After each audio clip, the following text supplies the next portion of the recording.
Welcome back everyone to my Let's Play of the fan-made game Chrono Prophet's Guile. Game that theorizes what Magus did after he was pulled to 12,000 BC from 600 AD. He was trying to summon Lavos there to fight Lavos and kill Lavos, but Chrono and the party interrupted that summoning, believing that Magus created Lavos. Of course, we know that that's not true. That Lavos is an alien from another planet that crash-landed on Earth. But at the time, our characters had no way of knowing that, and they just assumed that Magus was the creator of Lavos.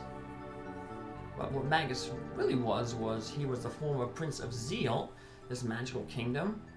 He was known as Janus back then, and they were basically trying to use the power of Lavos to create a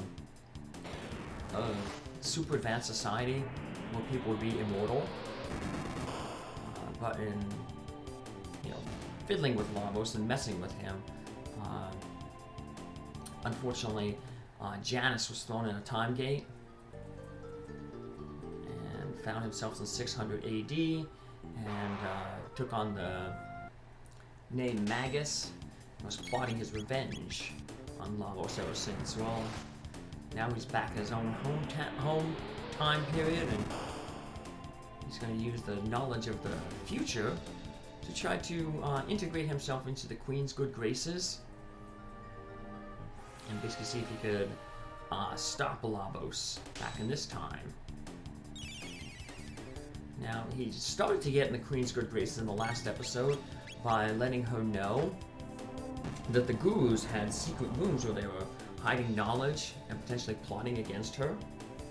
However, she still wants to see more from him, so she sends him on this little quest to go hunt down these beasts that have been plaguing travelers to the city of Kajar.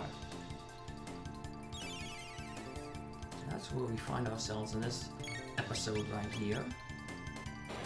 The first of three kind of dungeons that we have to go through in this game. Like I said, it's a short game.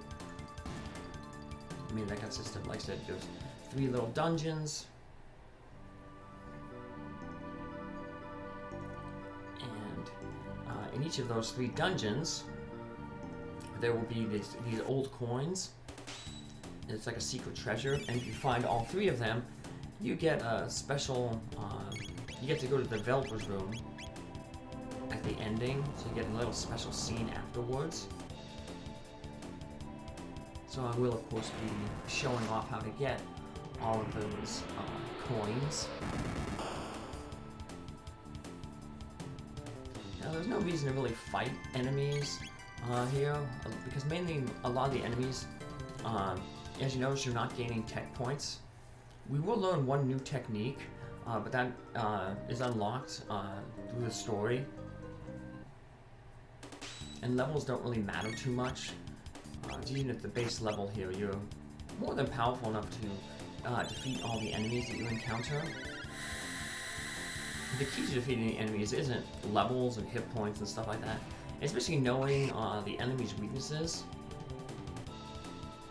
So Magus is lucky; he can hit pretty much all the elemental weaknesses other than Shadow, because he doesn't have a Shadow magic right now. But basically that's how you will survive these attacks. Those skeleton monsters, they are only weak, they're pretty tough, and they're only weak to lightning, so you have to hit them with lightning. So you see there's that little arrow there. Basically when you see that little arrow, you let the wind push you off, and that will get you the first coin, and gets us back here to where this save point and a mid-ether war. So I'm just going to fight every enemy once, just to show them all off. But yeah, like I said, no real need to fight, because levels ain't really going to matter all that much. And the rewards that you get from fighting enemies usually don't make up for the resources that you have to expend to defeat them. I mean, that did right there. We got an ether. We used 8 magic points, but we didn't use anything to heal ourselves, so we lost some hit points. Yeah, those slushes, hit them with fire.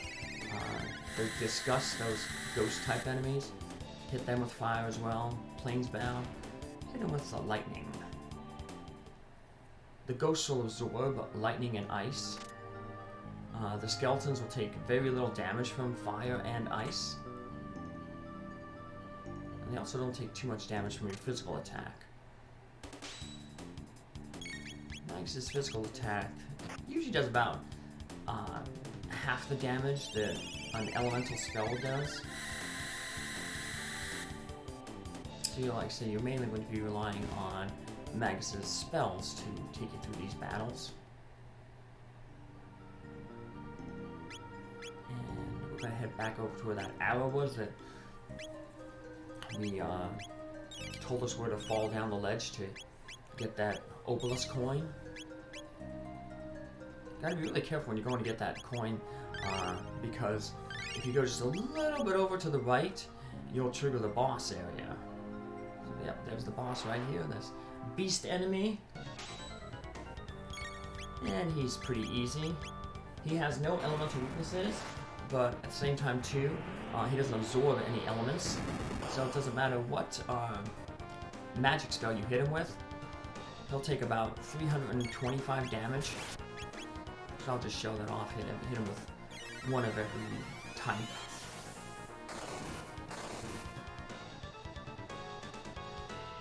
And while his attack power is going up every time we hit him with a spell, he's so slow that we'll be able to outdamage him and defeat him. He basically takes 4 spells, doesn't matter which 4 of course, to defeat him. I just use one of each spell, and then I'll show off Magus' attack here. And I got a critical there. Normally, like I said, only do about 185-ish. But there, we managed to finish off the beast. This Lasher here who welcomed us to this area.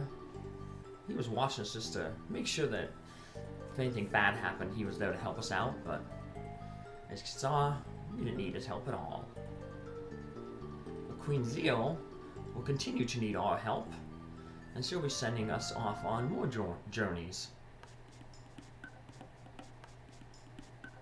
Have a brief little interlude here where, from the base game, when Lavos pulled Magus to 12,000 BC, Chrono, Frog, and Marley will pull to 65 million BC. Back to the prehistoric times with Aelia. So here we're back at the Queen's. Show her the beast's hide. Like I said, gain more of her trust. It also helps establish that trust that Magus' prophecy about the child being born and Shala going to visit the child on Oath actually came true. He's going to give her some more advice, mainly to be on the lookout for the party, Chrono and his friends. So he gives descriptions of Chrono, Frog, Marley, Robo, and Luca, the 5 members of the party that he could have run into. Obviously, Frog and Chrono have to be in the party, and the third party member could have been any of these other 3, Marley, Luca, or Robo. He doesn't, of course, mention Aelia because at the time he had never met Aelia. So, of course, you know that Magus wants to get revenge on Lavos for basically banishing it from his home time here. And the party messed up his revenge in 600 AD, so he's like, just in case they come here, I don't want them to interfere. So he gives a little warning to the Queen. So now we're getting ready for our next task, where we get to heal up here. We get to see a new area in Zeal that wasn't in the base game. These are estate rooms.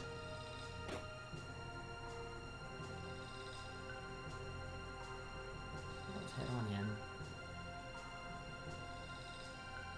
And Magus gets to meet his younger self there. Basically just tells him, hey, take care of Alpha, the cat. So there's our bed over there. We can just head right to it to heal up. But we get some different dialogue here. Speaking of dialogue, most characters don't have any new dialogue between episodes. Episodes being, these are the new dungeons we're sent to. But the characters that do have new dialogue, I will show it off. But for the most part, everyone just says the same thing. So here's the Queen and King's old bedroom that he no longer uses. This over here, I guess, is Dalton's bedroom. The Lesser Glory bedroom. We'll see the inside of that a little bit later. But for now, we're just going to go head to our bed, which is just an open bed out here by these bookshelves. Let's heal ourselves up. And get ready for our next task from the Queen.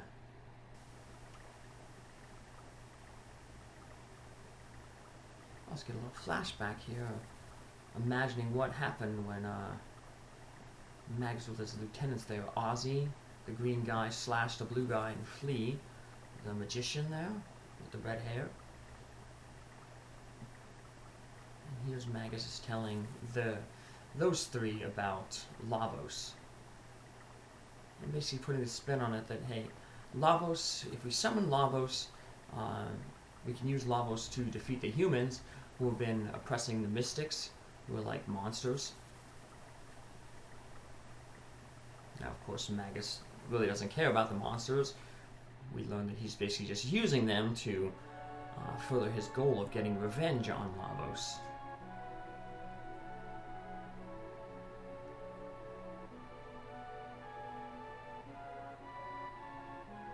we get another little potential scenario here.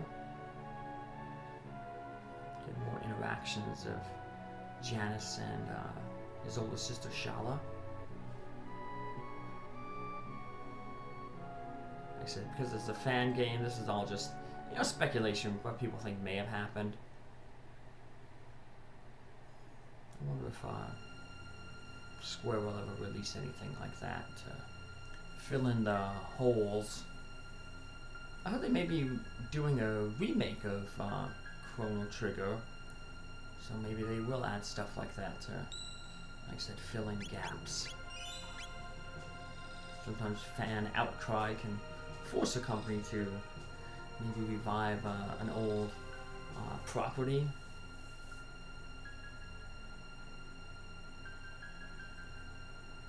So this lady has some new dialogue, basically saying like, wow, like, first Lavos is going to help us make us immortal and brought us a great profit in you. It's got some new dialogue, basically telling us like how amazing it is that we've integrated ourselves in the Queen's inner circle so fast. It gives the little warning, basically, that that's going to cause a little bit of conflict with Dalton, and we'll see that mainly in after the third dungeon. But now we're going to find out what our second job here is, and gets into our second dungeon. So the Queen is having an argument with Melkor, one of the gurus, the guru of life. And we know from the base game that Melkor was imprisoned on Mount Woe. Well, here we're going to learn how he was imprisoned on Mount Woe. Apparently he gets imprisoned there. Magus takes him there and imprisons him on the mountain. So that's going to be our second dungeon here, taking Melkor to Mount Woe.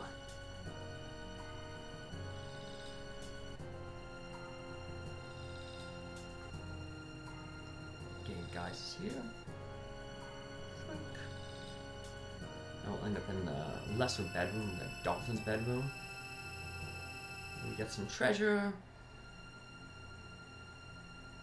And we get to take the portal to Mount Woe.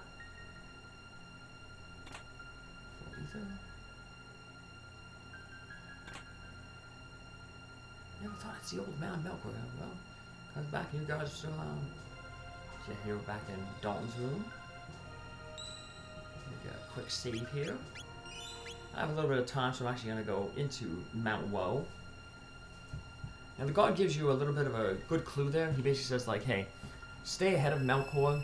Don't let the beast get at him. That's going to play a little role here. But yeah, if you basically let Melkor go ahead, he'll be injured and damaged. And, you know, you obviously don't want that.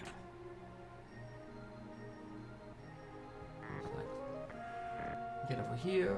Melkor, unfortunately, is caught behind us a little bit here. But if you listen to what the game says, you would basically take the lead here. You have to climb up. If you say, I'll climb up first, that's the correct thing to do. And you'll go up and nothing will happen. But if you make Melkor climb first, then he gets attacked. And that, of course, forces you into a battle. And like I said, there's no point in grinding or fighting these battles. But I just wanted to show it off, so... Just use a Lit 2 spell on this guy, and that'll take it out in one hit.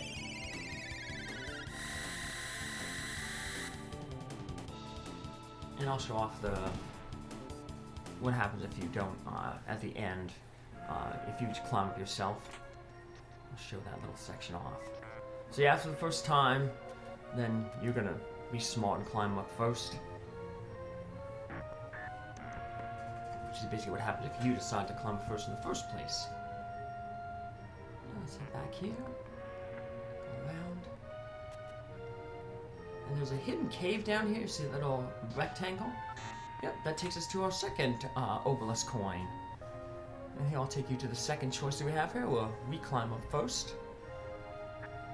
As you can see, that Bantam Imp won't come and attack us. So yeah. So we get to skip that encounter, and if you want, you can always climb back down to get that treasure chest there that you missed on the right. Like I said, doing the 100% playthrough, so we'll be getting all the treasures.